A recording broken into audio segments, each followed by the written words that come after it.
Hello, I am Katey Swann, and as ABC's Human Resource Strategist, I was asked to facilitate this session about how we can enhance our diversity efforts. In a recent report by industry analyst, ABC ranked 10 overall, but our competitor who has publicly committed to diversity and culture was ranked number 1.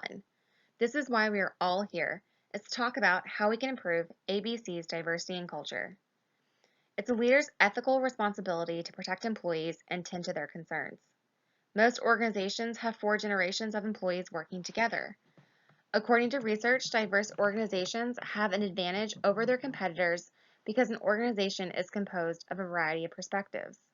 The collaboration of these diverse perspectives inspires innovation and drives organizational growth and revenue. At ABC, this is what we need to work on, our diversity and culture, so we can be a successful organization in the global marketplace. First, we will analyze the history of leadership and examine modern leadership. Then we're going to talk about how to start creating a more diverse culture. And finally, as we all prepared for this meeting, we read Simon Sinek's The Infinite Game. We will discuss that book and explore this mindset that can help ABC's diversification efforts. As we go through the discussion of furthering diversity at ABC, some of the things we need to keep in mind are what gives the company purpose? What about our employees? What gives them purpose? How can we combine ABC's purpose with our employees? And also, what do you want your legacy to be as leaders? The theory of leadership has come a long way. Originally, it was thought that leaders were born and not made. This was the idea that leadership qualities were genetically inherited. Throughout the 50s and 60s, researchers started looking at specific traits and compared them to non-leaders. This evolved to focus on group theory, which is how leaders interact in groups and how their behavior affects the organization. In the 70s, servant leadership encouraged leaders to put followers first and focus on empowerment and development. In the 1980s, transformational leadership developed from the ideas of the 60s and 70s. Researchers began describing leadership as a set of behaviors rather than skills or traits. Transformational leadership and servant leadership have similar approaches, but the biggest difference is that transformational leadership focuses on organizational effectiveness, whereas servant leadership focuses on follower needs. To stay competitive, we need to attract new talent with new skills and education. If the organization is wanting to appeal to a younger talent pool, we need to consider the average age of the organization is 50. This can make younger talent have a hard time seeing themselves fitting in with the organization. We must also consider the fact that ABC's current leadership structure is largely male. 80% of the management in the organization is represented by American males. ABC leaders need to be aware of their impact on the organization's culture and how the demographics of the leadership team affect the perception of the organization as a whole. Greater cultural diversity has a direct correlation with positive employee relationships, productivity, revenue, and perceptions of market performance. Incorporating diversity does not mean organizational values have to change, they simply need to be added to. We need to find a balance between our current values and embrace new values to reflect and attract new talent. The balance here is really important. We need to focus on engaging all employees and prevent excluding anyone from future changes at ABC. Employees are looking for the 40 hours they spend at work to be fulfilling and provide them with a sense of purpose. Fulfilling these needs of an employee creates a positive corporate culture, and employees personally identify with organizational goals. Positive employee engagement creates loyalty and better performance. Today, employees want to have purpose, and they want the work they do to be satisfying. An employer can be a deciding factor in an individual's happiness and fulfillment. Since ABC is a global company, we need to find a balance of fulfilling that need across the globe. Investing in employees, specifically in the things they care about, positively affects employee engagement.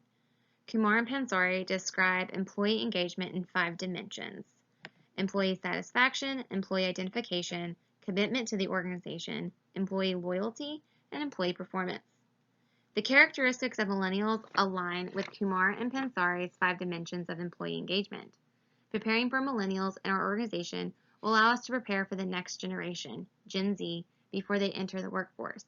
Gen Z is considered to be an even more diverse generation than millennials. Simon Sinek's 2013 TED Talk is the third most watched TED Talk of all time. In Sinek's latest book, The Infinite Game, he speaks to leaders about their mindset. Far too often, leaders in business look at finite organizational goals like beating the competition or being number one. Sinek explains a finite game is a game that can be won and will end.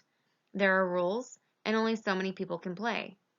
However, an infinite game is one that never ends and cannot be won, and the rules can change along with the players. Sinek encourages leaders to change their mindset from one of winning business to thinking of business in terms of how can we preserve, prolong, and maintain the business for generations.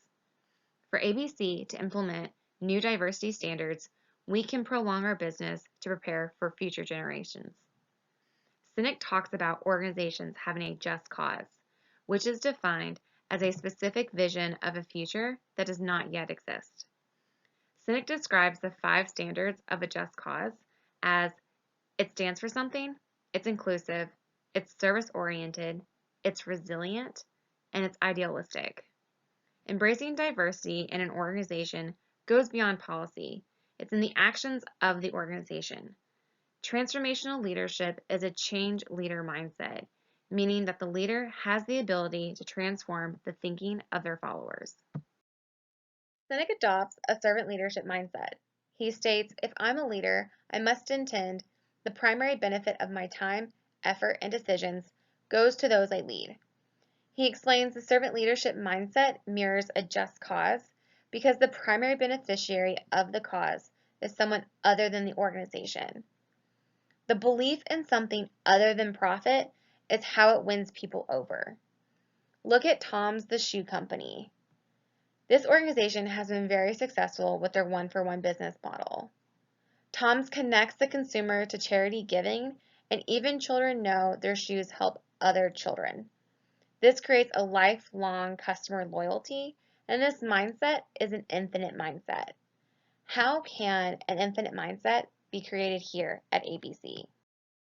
A Forbes article suggests that embracing diversity starts at the top, and that leadership should reflect the organization's diversity philosophy. Sinek discusses the infinite mindset is not to win the game, but to perpetuate the game. For ABC, embracing diversity is how we can perpetuate our time in the game. A younger generation is looking for diverse employers to build their careers with, and we can get ahead of that game by changing our diversity and company culture. We do this through growth and conscious efforts. Thank you.